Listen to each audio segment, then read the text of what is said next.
صدر آصف زرداری نے فائنانس ترمیمی بل 2024 کی منظوری دے دی۔ ذرائع کے مطابق قومی اسمبلی سیکریٹریٹ کی جانب سے گزشتہ روز فائنانس ترمیمی بل 2024 ایوان صدر کو بھجوایا گیا تھا۔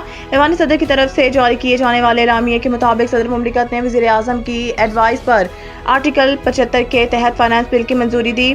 فائنانس بل 1 جولائی 2024 سے نافذ العمل ہوگا۔ یاد رہے کہ قومی اسمبلی نے 2 روز قبل اسپیکر ایاز صادق کی زیر صدارت ہونے والے اجلاس میں 18,887 ارب روپے کا وفاقی بجٹ منظور کیا تھا۔ سنی اتحاد کونسل اور دیگر اپوزیشن جماعتوں نے فائنانس بل 2024 کی مخالفت کی تھی۔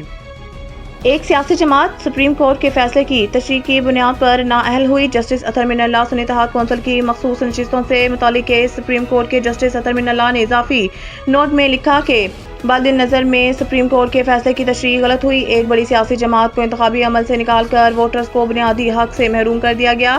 انہوں نے کہا کہ سپریم کورٹ کے فیصلے کا مقصد کسی بھی سیاسی جماعت کو انتخابات سے باہر کرنا نہیں تھا۔ جسٹس اطہر من اللہ نے اضافی نوٹ میں مزید لکھا کہ الیکشن کمیشن کے وکیل نے کہا کہ ایک سیاسی جماعت سپریم کورٹ کے فیصلے کی تشریح کی بنیاد پر نااہل ہوئی۔ سپریم کورٹ کے فیصلے کی غلط تشریح سے بڑی سیاسی جماعت کو انتخابی عمل سے نکالا گیا۔ انہوں نے مزید لکھا کہ وکیل الیکشن کمیشن نے پی ٹی آئی امیدواروں کو آزاد حیثیت دینے کا فیصلہ آروز پر ڈالنے کی کوشش کی۔ الیکشن کمیشن نے مطمئن کرنا ہے کہ سیاسی جماعت کس جواز پر انتخابی عمل سے باہر ہوئی ہے۔ الیکشن کمیشن مطمئن کرنے میں ناکام ہو رہا ہے۔ اس کی آئینی ذمہ داری پر سنجیدہ سوالات اٹھیں گے۔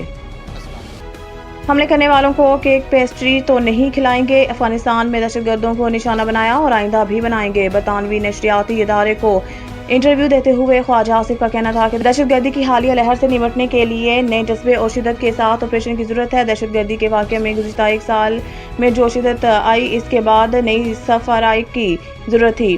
اس بار آپریشن سے کوئی نقل مکانی نہیں ہوگی بلکہ آپریشن انٹیلیجنس بنیادوں پر کیا جائے گا۔ ان کا کہنا تھا کہ ماضی میں کیے جانے والے فوجی آپریشن کے بعد ملک میں دہشت گردی دوبارہ بڑھنے کی توقع نہیں تھی، لیکن بدقسمتی سے ملک میں دہشت گردی نے دوبارہ سر اٹھایا۔ اس لیے آپریشن نظم استحکام فوج کی نہیں حکومت کی ضرورت ہے اور حکومت کو اس کی ذمہ داری لینی بھی چاہیے۔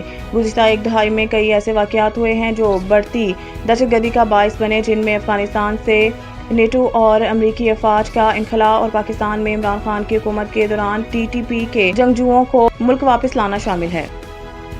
وزیر اعظم کا پبلک ورکس محکمہ فوری ختم کرنے کا حکم۔ وزیر اعظم نے محکمے کے ملازمین کے مفادات کا تحفظ یقینی بنانے پر زور دیتے ہوئے کہا ہے کہ ملکی خزانے کو نقصان پہنچانے والے اداروں کا مزید بوجھ برداشت کرنے کے متحمل نہیں ہو سکتے۔ وزیر اعظم شہباز شریف کا کہنا تھا کہ پی ڈبلیو ڈی کے تحت جاری منصوبے متعلقہ وفاقی اور صوبائی اداروں سے مکمل کروائے جائیں گے۔ سرکاری تعمیر و مرمت کے لیے بین الاقوامی معیار کی نجی کمپنیوں کی خدمات لی جائیں گی۔ شہباز شریف کا کہنا تھا کہ آئی ایم ایف کے ساتھ بجٹ جان جوکوں کا کام ہے۔ ایک طرف عالمی مالیاتی ادارے کا دباؤ ہے تو دوسری جانب عوامی توقعات مالیاتی فنڈ زراعت اور کھاد پر ٹیکس لگانے کا کہہ رہا تھا۔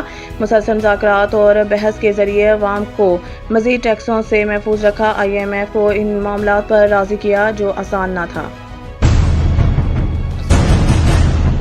The Country School, a project of Bloomfield Hall.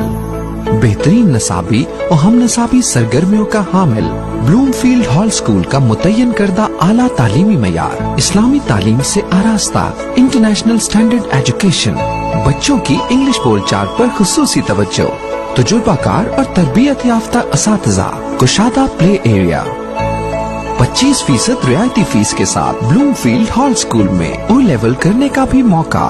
So don't wait. The Country School towards academic excellence.